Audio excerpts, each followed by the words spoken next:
Ukweli ni kwamba mafunzo yanayotolewa kwa vyombo vya ulinzi na usalama, polisi na kadhalika, kuilinda amani, kulinda law and order, yanayokuja kutumika ni 10% tu.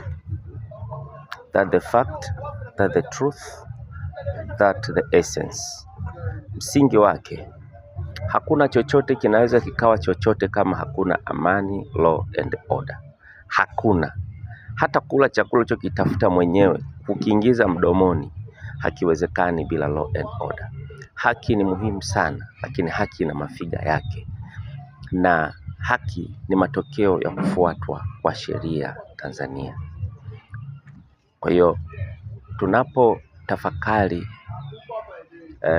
mapatano, mazungumzo, kuijenga amani, makundi yanayohasimiana kukaa chini na kutengeneza umoja wa kitaifa, ni msingi mkubwa sana kuliko kukimbilia kujenga ama kuundwa kwa katiba isiyokuwa na msingi, isiyokuwa na mafiga.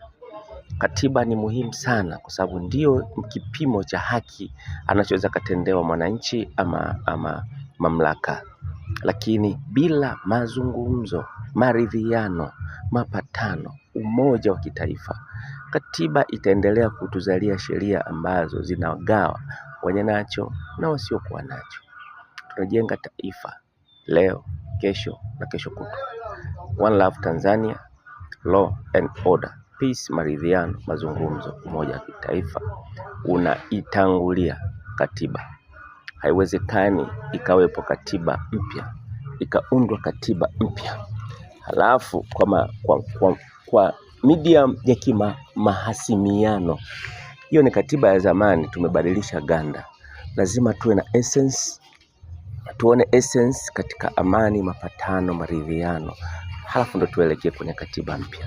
Katiba mpya, tuelekee Tanzania mpya.